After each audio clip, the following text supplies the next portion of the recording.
오늘은 압구정동의 거래 현황에 대해 점검해 보겠습니다. 25년 10월 15일의 대책 이후에 압구정에는 약 20여 건의 거래가 있었는데요. 대책이 나온 후 항상 한 달여 가는 거래가 극히 적어지는 경향을 반영하면 대책 이후 약 한 달 반 정도의 20건이라 보아도 무방할 것 같습니다. 월간 거래량으로 보면 한 달에 약 10서너 건 정도의 페이스입니다. 압구정에서는 한 달에 평균적으로 약 30건 정도가 거래가 되는데 현재는 평균 거래량의 40%가량의 저조한 템포인데요. 절대적인 거래 건수보다는 매수와 매도의 균형이 중요합니다. 거래 건수가 적어도 매물이 그보다 더 적으면 가격은 상승합니다. 그런데 요즘은 사려는 사람보다 팔려는 사람이 많습니다. 최근 거래된 가격들과 나와 있는 매물들을 분석해 보면서 왜 팔자가 더 많은지 이유를 알아보겠습니다. 이 표는 최근 압구정의 약정건을 분석한 것입니다. 최근 거래된 금액과 25년의 신고가와의 차이를 보면 정오점에 비해서 약 4억에서 5억가량 하락한 거래가 대부분인데요. 그동안 압구정은 어떤 대책이 나오더라도 거래가 다시 재개되면 거래 속도가 빨라지면서 가파르게 상승 곡선을 타고는 했는데 이번엔 그 패턴을 따라가지 못하는 모습이에요. 압구정 집값이 1차적인 특이점에 도달했다고 할 수도 있겠죠. 이 지도는 현재 나와 있는 매물을 분석해서 최저 금액과 최고 금액으로 시세를 보여주는 건데요. 이 시세앱을 보면서 현황을 분석해 보겠습니다. 우선 35평대에서 최고 가격을 자랑하는 신현대 35평을 보면 나오는 마커들이 해당 동에 매물이 있다는 뜻입니다. 지도에 나타나는 마커를 클릭하고 하단의 평형 선택을 누르면 현재 신현대 35평에는 10건의 활성 매물이 있는 걸 볼 수 있습니다. 상단이 최저 가격이고 하단이 최고 가격입니다. 조건에 따라 65억에서 75억까지 10건이 나와 있습니다. 최고가는 정오점이고요. 최저가는 4억에서 5억가량 하락한 금액입니다. 매물이 10건이 넘는데 거래 건수는 적다 보니 팔려면 가격을 내려야 하는 거죠. 최근 거래된 금액은 10층에 70억이었습니다. 5억이 하락한 금액입니다. 최근 거래가 있었던 51평을 볼까요? 두 건이 저층에 95억에 나와 있는데요. 최근 거래 금액은 4층에 86억이었습니다. 호가와 실제 거래 금액이 9억이 차이가 납니다. 그 다음에 61평은 흔치 않은 상승 거래인데요. 12층이 128억에 팔렸습니다. 이전 신고가인 115억보다 13억이 오른 금액인데 이 케이스는 약간의 착시도 포함되어 있습니다. 그 이전에 신현대에서 동급으로 평가받는 60평 113동이 130억에 거래가 되었었죠. 그때 61평 거래가 없다가 그 가격을 반영받았다고 보는 게 맞을 것 같습니다. 그럼에도 거의 하락하지 않았다고 봐야 하겠죠.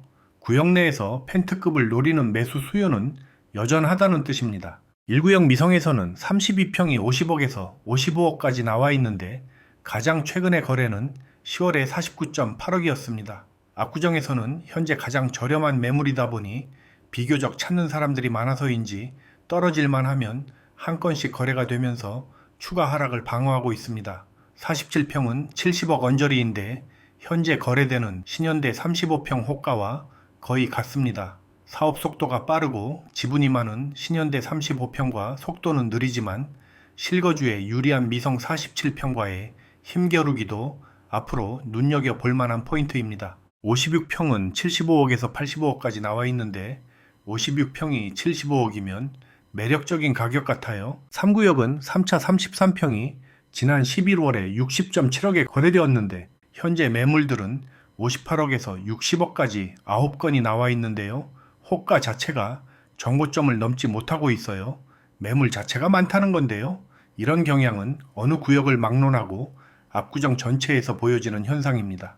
5차 35평은 63억과 67억의 두 건이 있는데 3구역 35평대의 정오점은 67억이었죠. 현재로서는 중간층 기준 62, 3억 정도 금액이 다음 거래를 기다리는 순서라 할 수 있겠습니다. 14차 32평도 62억에서 70억까지 호가가 올라와 있는데 정오점은 9월에 7층 67억이었습니다. 13차 36평은 가장 최근에 거래가 있었죠. 13층이 67억에서 약간 빠져서 거래가 되었다고 알려졌습니다.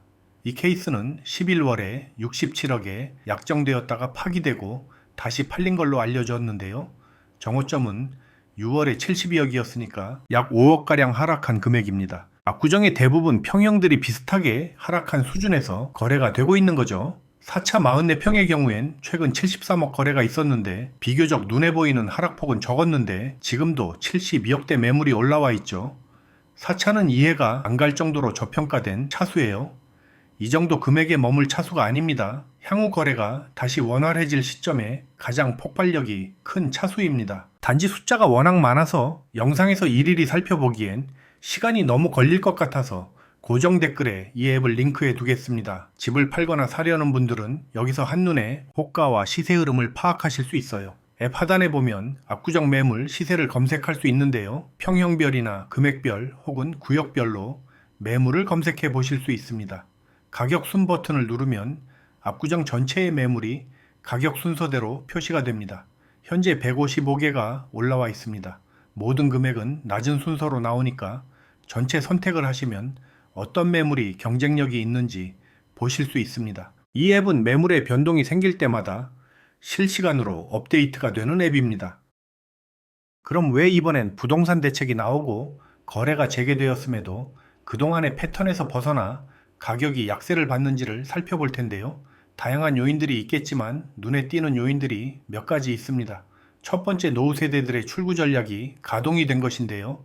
1년이나 2년 혹은 수년 내에 자산을 정리할 계획이 있던 분들이 일제히 매물을 내놓은 거죠. 25년에 가격이 급등하면서 기대하던 것보다 금액적으로도 여유가 생겼고요. 또 세간의 장기 보유에 대한 특별 공제가 축소될지도 모른다는 루머도 한몫을 한 것 같아요. 그것으로 매도와 매수의 균형이 깨지면서 금액이 하락한 겁니다. 그 후에 향후 급증할 보유세와 재건축 분담금 또한 노년층에게는 상당한 부담이 되겠죠. 두 번째는 금액이 너무 많이 올라서 현실적으로 추격 매수를 할 수 있는 사람들이 줄어든 건데요.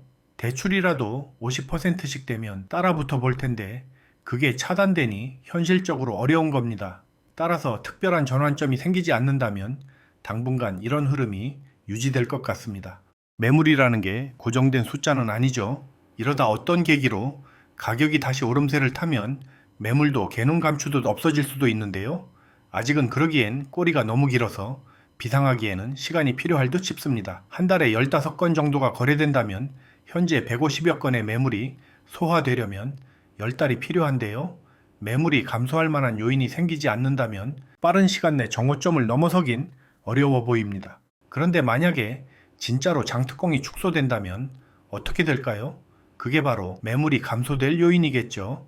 이게 바로 정부가 건드릴수록 집값이 오르는 요체입니다.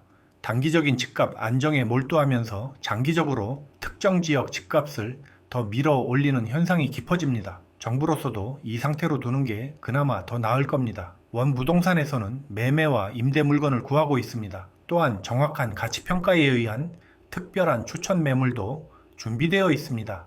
02540-334번으로 전화 주시면 감사하겠습니다. 오늘 내용은 이것으로 마치겠습니다. 감사합니다.